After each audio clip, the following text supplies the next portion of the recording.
Jung documentó algo que raramente se examina con la precisión que merece.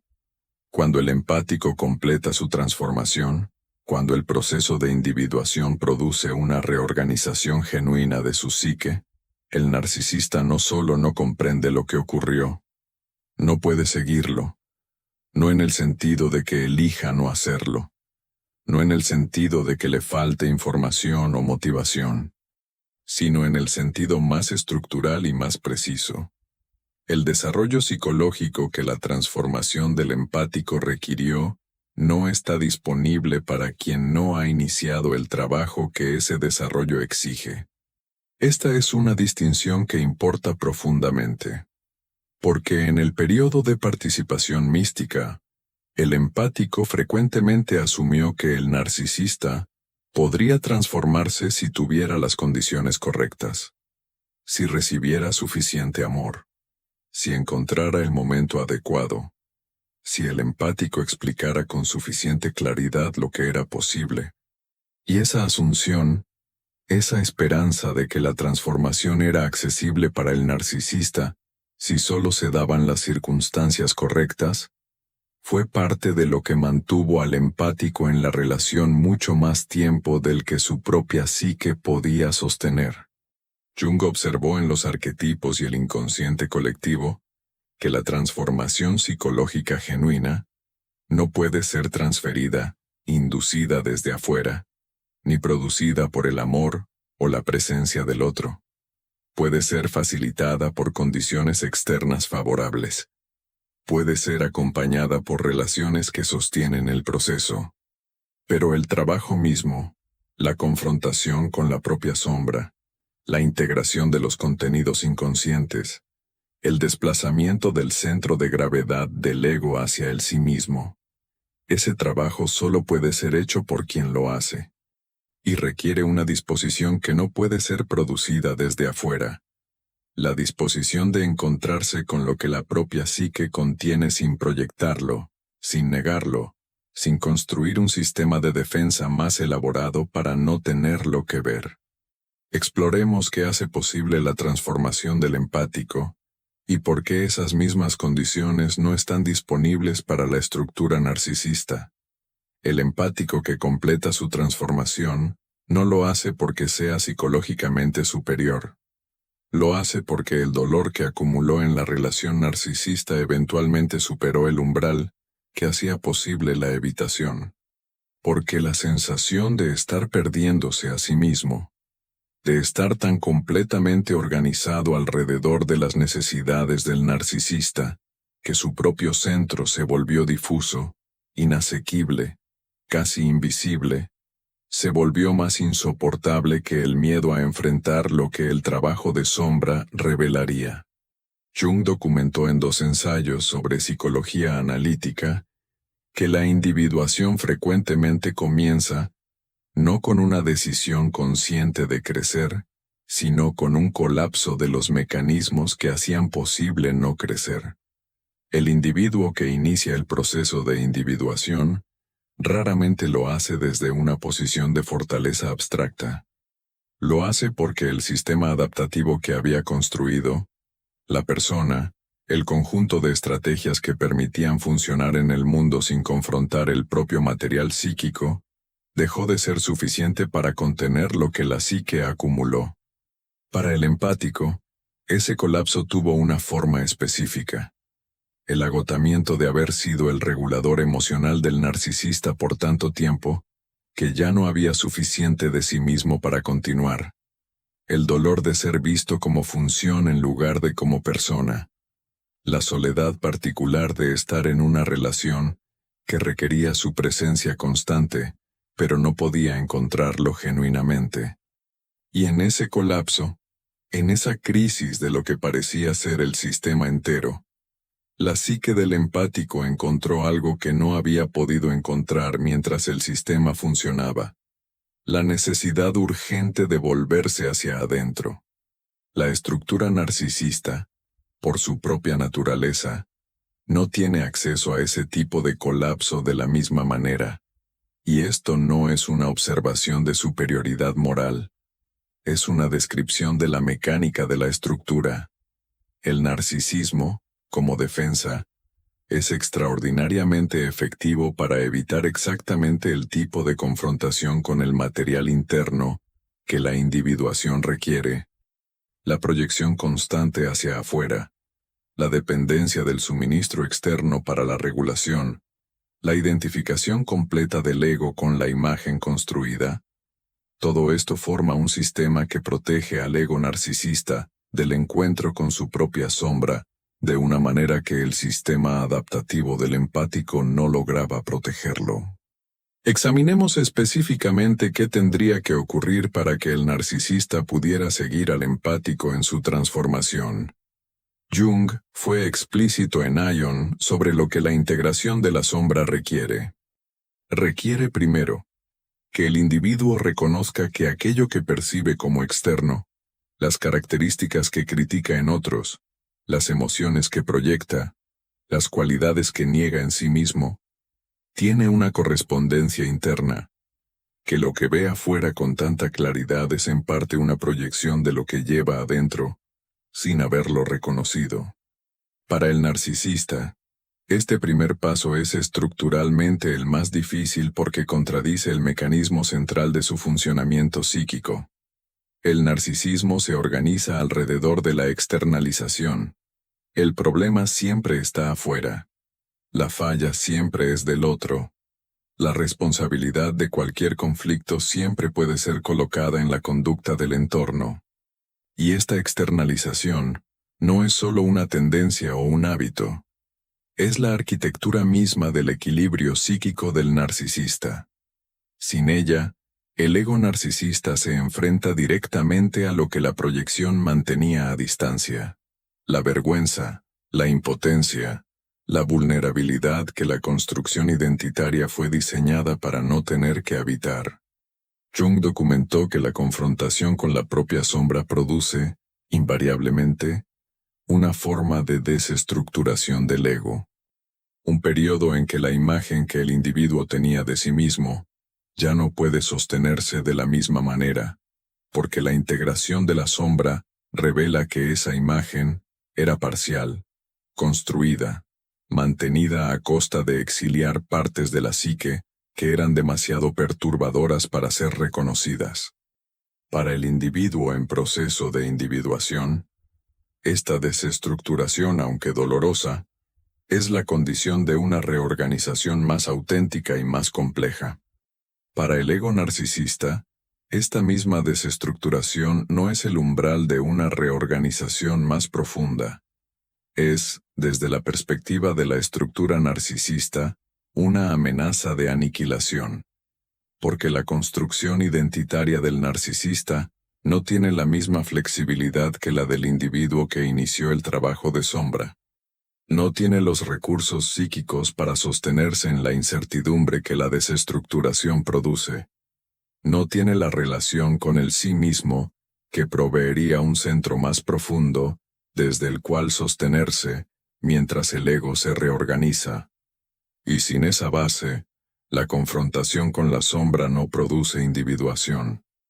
Produce, más frecuentemente, una intensificación de las defensas que mantienen la sombra exiliada. Seamos específicos sobre la diferencia entre la crisis que inicia la transformación del empático y la crisis que el narcisista experimenta cuando el empático se va.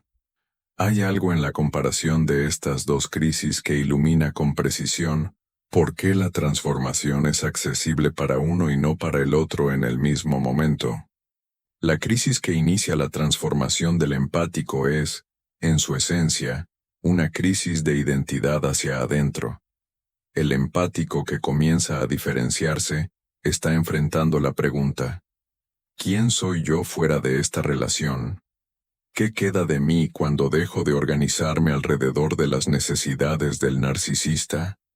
¿Cuáles de mis creencias sobre mí mismo, sobre el amor, sobre lo que soy capaz de dar y recibir, son genuinamente mías, y cuáles fueron construidas para hacer posible la participación mística? Estas preguntas, aunque dolorosas, están orientadas hacia adentro. mueven la atención del empático hacia su propia psique, hacia su propio material, hacia lo que él mismo contiene y necesita integrar. La crisis que el narcisista experimenta cuando el empático se transforma es, por contraste, una crisis de regulación hacia afuera. Lo que el narcisista experimenta no es la pregunta de quién es él fuera de la relación. Es la experiencia de que el sistema que organizaba su regulación emocional dejó de funcionar, que la fuente de confirmación identitaria ya no está disponible de la misma manera, que el equilibrio que dependía del empático como regulador externo está perturbado. Y esta experiencia, aunque real y aunque genuinamente perturbadora, está orientada hacia afuera. Mueve la atención del narcisista hacia el entorno, hacia la recuperación del sistema que funcionaba, hacia la búsqueda de algo que restaure el equilibrio externo. Jung observó que la dirección de la crisis es, en cierto sentido, todo. La crisis que mueve hacia adentro tiene el potencial de producir individuación, porque confronta al individuo con su propio material psíquico. La crisis que mueve hacia afuera tiene el potencial de producir solo una reorganización de las relaciones externas, sin transformación del mundo interior. Y la diferencia entre estas dos direcciones no es una cuestión de voluntad o de esfuerzo. Es una cuestión de la arquitectura psíquica disponible para procesar la crisis. Exploremos lo que el narcisista ve cuando observa la transformación del empático. Desde la perspectiva del narcisista, la transformación del empático no es visible como lo que es. No puede serlo, porque verla como lo que es requeriría exactamente el tipo de percepción del otro como otro que la estructura narcisista no desarrolló. Lo que el narcisista ve es inevitablemente una versión filtrada por sus propias proyecciones y necesidades. En algunos casos, el narcisista interpreta la transformación del empático como un acto de agresión. El empático que ya no está disponible para la fusión, que ya no participa en la regulación emocional del narcisista, que ya no salta a reparar los conflictos, es percibido como alguien que está deliberadamente retirando algo que le pertenecía al narcisista. La transformación se convierte en esta interpretación en un acto hostil, en abandono, en traición, en la decisión deliberada de hacer daño. En otros casos, el narcisista interpreta la transformación como una farsa. El empático que parece más tranquilo, más centrado, menos reactivo, está actuando, está suprimiendo, está fingiendo una fortaleza que no tiene. Tarde o temprano, según esta interpretación, el empático colapsará y regresará al estado que el narcisista conoce. Porque el narcisista genuinamente no puede concebir que la transformación sea real, que el cambio que observa en el empático no sea estratégico, sino estructural, que algo en la psique del empático se reorganizó de una manera que el narcisista no tiene herramientas para mapear. Y en algunos casos, quizás los más raros, el narcisista tiene un destello de reconocimiento, un momento en que algo en su sistema percibe, brevemente y sin poder sostenerlo, que el empático accedió a algo que él no tiene, que la transformación es genuina, que hay una forma de existir en el mundo, una forma de organizarse desde adentro, que el narcisista no conoce y que, en ese momento de reconocimiento fugaz, quizás desearía conocer. Jung documentó estos destellos de reconocimiento en el ego no diferenciado, como momentos potencialmente críticos para el proceso de individuación. Son el momento en que la proyección se adelgaza lo suficiente para que algo de la realidad del otro penetre. Pero también son momentos extremadamente frágiles, porque el sistema defensivo que hace posible el funcionamiento del ego narcisista está diseñado precisamente para no sostener ese tipo de reconocimiento, y raramente lo sostiene por mucho tiempo, antes de que la proyección se restaure y el reconocimiento quede cubierto por alguna narrativa más segura para el ego. Examinemos por qué el amor, la paciencia y la explicación del empático no pueden producir la transformación del narcisista. Esta es quizás la comprensión más importante y más difícil de integrar para el empático que completó su transformación. Porque en el período de participación mística, el empático frecuentemente invirtió cantidades extraordinarias de amor, paciencia y explicación, en la esperanza de que esa inversión eventualmente produciría un cambio en el narcisista. Y frecuentemente sufrió profundamente cuando el cambio no llegó, interpretando esa ausencia como evidencia de que no había dado suficiente, no había explicado con suficiente claridad, no había amado con suficiente intensidad. Jung fue preciso en este punto en 2 ensayos sobre psicología analítica. La transformación psicológica no puede ser producida por la presencia amorosa de otro, aunque esa presencia pueda ser una condición facilitadora. Lo que produce la transformación es el trabajo interno que solo el individuo puede hacer. Y ese trabajo requiere algo que el amor del otro no puede proveer. La confrontación del individuo con su propio material psíquico, sin la mediación de otro que lo regule, lo justifique o lo proteja de las consecuencias de sus propios patrones. Cuando el empático amaba al narcisista con tanta intensidad, cuando explicaba con tanta paciencia, cuando perdonaba con tanta consistencia, no estaba creando las condiciones para la transformación del narcisista. Estaba, inadvertidamente, creando las condiciones para que el narcisista no tuviera que transformarse. El amor constante del empático proveía el suministro de regulación que hacía posible que el narcisista mantuviera su estructura sin confrontar las consecuencias de esa estructura. La explicación paciente del empático proveía una narrativa que el narcisista podía usar para organizar su experiencia sin tener que construir esa narrativa desde adentro. El perdón consistente del empático eliminaba las consecuencias que podrían haber funcionado, como señal de que algo en el sistema necesitaba cambiar. Jung observó que, paradójicamente, el empático más amoroso y más paciente puede ser, sin intención de serlo, el obstáculo más efectivo para el crecimiento psicológico del narcisista. No porque el amor sea dañino, sino porque el amor ofrecido sin diferenciación, el amor que no tiene límites, el amor que continúa proveyendo regulación externa indefinidamente, elimina la fricción que el desarrollo psicológico requiere. El desarrollo genuino, tanto en la naturaleza como en la psique, requiere resistencia, requiere consecuencias reales. Requiere el encuentro con una realidad que no se adapta infinitamente a las necesidades del individuo.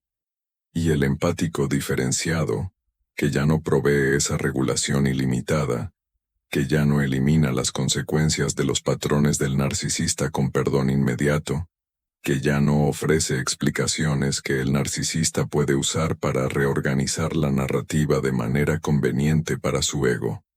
Ese empático diferenciado, aunque no lo haga con intención de producir crecimiento en el narcisista, provee algo que el amor fusional nunca pudo proveer: la experiencia real de las consecuencias de su propia estructura.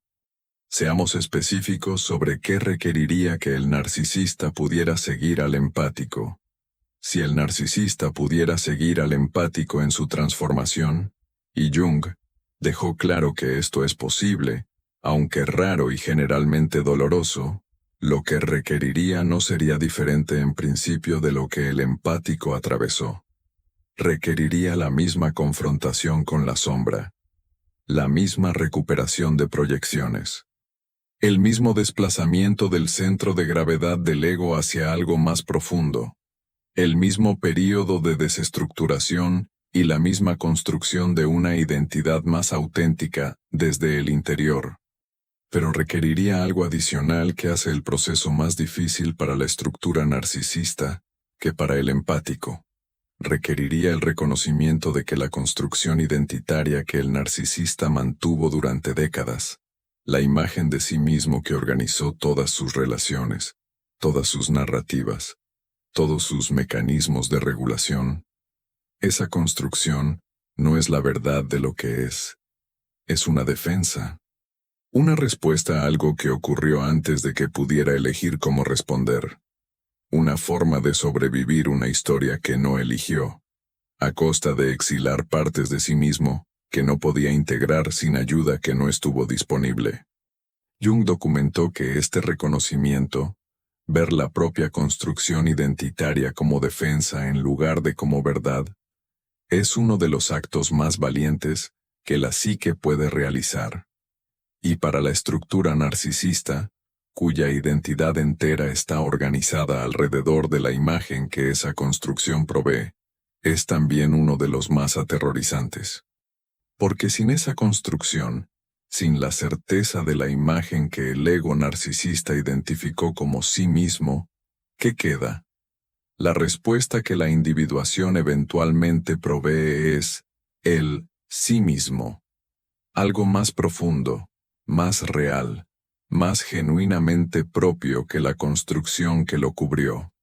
Pero llegar a esa respuesta requiere atravesar el territorio aterrador, donde la construcción ya no sostiene, y el sí mismo aún no es accesible. Y ese territorio, para el ego no diferenciado, puede sentirse literalmente como la aniquilación. Exploremos qué experimenta el empático diferenciado cuando comprende que el narcisista no puede seguirlo. Hay un momento en el proceso de diferenciación del empático, un momento que no siempre llega con suavidad, en que la comprensión de que el narcisista no puede seguirlo en su transformación se asienta de una manera definitiva, no como teoría, como experiencia vivida, como el reconocimiento de que la esperanza que sostuvo durante tanto tiempo, la esperanza de que el narcisista eventualmente cambiaría, de que el amor eventualmente sería suficiente, de que la paciencia eventualmente produciría el breakthrough que el empático esperaba. Esa esperanza no era solo ingenua, era parte de la participación mística misma. Jung documentó en los arquetipos y el inconsciente colectivo que una de las proyecciones más persistentes en las relaciones de participación mística es la proyección del potencial. El empático que ve en el narcisista un potencial de transformación que el narcisista mismo no parece ver, no está necesariamente equivocado sobre el potencial abstracto, pero está, en términos de la dinámica real, proyectando su propia capacidad de transformación sobre alguien cuya estructura actual no tiene los recursos para actualizarla. Esta proyección, ver en el narcisista el potencial que el narcisista tiene en teoría, pero no en la realidad de su estado psíquico actual, es una de las formas más sutiles y más costosas de la participación mística, porque mantiene al empático en la relación, no por lo que el narcisista es, sino por lo que el empático proyecta que el narcisista podría ser. Y mientras esa proyección se sostenga, el empático está, en cierto sentido, en relación con su propia proyección, más que con la persona real que está frente a él.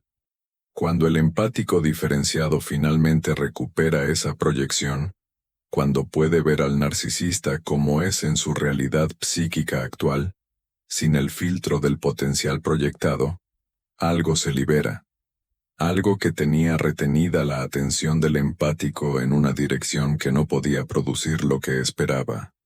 Y esa liberación, aunque frecuentemente va acompañada de un duelo profundo, también produce algo que el empático quizás no esperaba: la capacidad de estar en el presente, de relacionarse con lo que realmente existe en lugar de con lo que esperaba que existiera. Jung llamaba a este movimiento, de la relación con la proyección a la relación con la realidad, uno de los actos más importantes de la diferenciación. y en el contexto específico de la relación con el narcisista, produce una forma de claridad que el empático llevaba mucho tiempo buscando, sin saber exactamente qué buscaba. La claridad de ver a la persona real, con sus limitaciones reales, con su estructura real, sin el dolor de seguir esperando que sea algo que no puede ser en este momento de su desarrollo. Examinemos la soledad específica que este reconocimiento produce. Jung documentó que la comprensión genuina de la limitación del otro, no como juicio moral, sino como descripción psicológica objetiva, produce una forma de soledad que es cualitativamente diferente de la soledad del empático en participación mística. La soledad del empático en participación mística era la soledad de estar presente pero no ser visto, de dar constantemente sin recibir en la misma profundidad, de habitar una relación que requería todo pero que no podía ofrecer el tipo de encuentro genuino que el empático necesitaba. Era una soledad ruidosa, ocupada, llena de interacción y sin embargo profundamente vacía en su centro. La soledad que produce el reconocimiento de que el narcisista no puede seguirlo es diferente. Es la soledad del espacio que se crea cuando se suelta algo que ocupó un lugar central durante mucho tiempo. La soledad de ya no organizar la propia existencia alrededor de la esperanza de que alguien cambie. La soledad de estar, quizás por primera vez en mucho tiempo, completamente en el presente sin la distracción de esa esperanza. Jung describió este tipo de soledad como uno de los territorios necesarios del proceso de individuación. No es un estado patológico, es el espacio que debe existir antes de que algo genuinamente nuevo pueda llenarlo. Antes de que las relaciones que el empático diferenciado construya desde su nuevo centro, relaciones que no requieren la fusión, que no dependen de la proyección del potencial, que pueden sostenerse en la realidad del otro sin necesitar que el otro sea diferente de lo que es, puedan comenzar a tomar forma. El empático diferenciado que atraviesa esta soledad y permanece en ella sin intentar llenarla prematuramente, sin regresar a la participación mística como alivio del vacío, está haciendo exactamente lo que Jung documentó como la condición de una transformación genuina y duradera. Está aprendiendo a sostenerse a sí mismo en el espacio entre lo que fue y lo que aún no ha llegado. Y esa capacidad de sostenerse en ese espacio, sin colapsar hacia el pasado y sin precipitarse hacia un futuro que aún no tiene forma, es, en términos de la psicología junguiana, uno de los signos más claros de que la individuación está produciendo lo que debe producir. Seamos específicos sobre lo que el empático diferenciado lleva de la relación con el narcisista, que el narcisista no puede llevar de la relación con el empático. Hay algo asimétrico en lo que cada uno toma de esta dinámica. Y esa asimetría, aunque al principio puede parecer injusta, tiene una lógica psicológica que Jung documentó con precisión. El empático lleva de la relación con el narcisista algo que no podría haber encontrado de otra manera con la misma intensidad: el conocimiento de su propia profundidad. Porque haber sido el regulador emocional de una estructura tan demandante, haber sobrevivido niveles de desestabilización que habrían colapsado una psique menos capaz, haber encontrado eventualmente el camino de regreso a sí mismo desde tanta distancia. Todo eso produjo en el empático una comprensión de su propia capacidad que ninguna relación más cómoda podría haber producido. Jung observó que las relaciones más difíciles, cuando son atravesadas con conciencia en lugar de solo soportadas, producen un tipo de conocimiento del propio material psíquico que las relaciones más fáciles no pueden generar. No porque el sufrimiento sea necesario en abstracto, sino porque el sufrimiento en una relación de participación mística fuerza al individuo a confrontar exactamente el material que habría podido evitar en condiciones más protegidas. Las proyecciones que la relación activó, los complejos que la dinámica despertó, las vulnerabilidades que la participación mística explotó. Todos esos contenidos, una vez integrados, se convierten en los recursos más sólidos de la psique del empático diferenciado.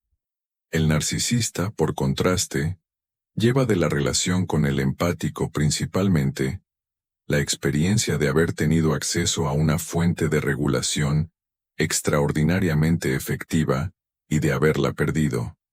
Sin el trabajo de integración que transforma esa experiencia en conocimiento de sí mismo, la pérdida del empático no produce crecimiento. Produce el mismo patrón en el siguiente vínculo. La misma búsqueda del mismo tipo de regulación externa. La misma dinámica con un nuevo recipiente, que aún tiene disponibles los puntos de acceso que el empático diferenciado ya no tiene. Jung documentó que este es el destino más frecuente del ego narcisista, después de perder al empático diferenciado. La transferencia del patrón entero a una nueva relación. No porque el narcisista sea condenable por ello, sino porque sin la confrontación con la propia sombra, sin la integración de lo que la relación reveló, el patrón no tiene razón estructural para cambiar. El sistema busca lo que necesita. Y si lo que necesita es regulación externa, buscará regulación externa. Hasta que algo, no el amor de otro, no la paciencia de otro, sino algo en su propia psique que alcance el umbral de intolerabilidad que produce la orientación hacia adentro, interrumpa el patrón. Exploremos por qué comprender esto libera al empático, diferenciado de la última trampa de la participación mística. Hay algo en la comprensión genuina de por qué el narcisista no puede seguir al empático, en su transformación que produce una liberación específica. No la liberación del dolor. El dolor puede seguir existiendo mucho tiempo después de que la comprensión llega, sino la liberación de la responsabilidad autopercibida por el desarrollo del narcisista. Jung documentó que una de las cargas más pesadas que el empático en participación mística lleva es la sensación de que si solo encontrara la manera correcta de amar, de explicar, de ser, el narcisista eventualmente cambiaría. Y que si el narcisista no cambia, es porque el empático no encontró esa manera.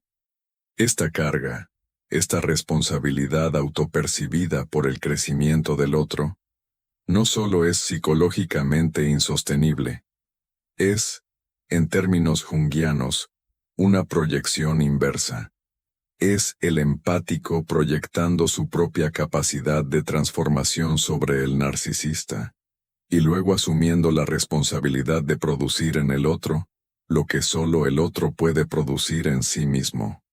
Cuando el empático comprende genuinamente que el narcisista no puede seguirlo en su transformación, no por falta de amor del empático, no por falta de explicación, no por ninguna deficiencia en lo que el empático ofreció, sino por la arquitectura psíquica actual del narcisista, que no tiene los recursos disponibles para el tipo de trabajo que la transformación requiere. Esa responsabilidad autopercibida se disuelve, no de manera abstracta, de manera visceral. El empático puede soltar la carga de intentar producir en el otro lo que el otro no puede producir en sí mismo en este momento. Y esa liberación, aunque va acompañada del reconocimiento definitivo de lo que no fue posible en la relación, también abre algo.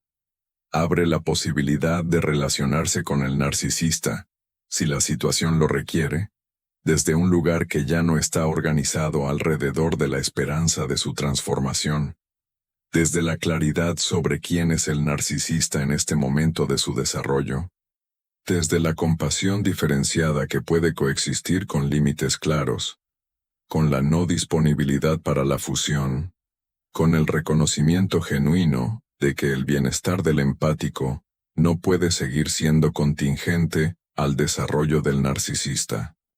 Jung escribió en una de las reflexiones más directas de toda su obra, que no podemos salvar a nadie de sí mismo, que el único desarrollo psicológico real que podemos producir es el nuestro, y que intentar producir el desarrollo del otro, a costa del propio, no produce el desarrollo del otro, solo produce el deterioro del propio. El empático diferenciado que completa esta comprensión no ha ganado una batalla, no ha derrotado al narcisista, no ha demostrado su superioridad.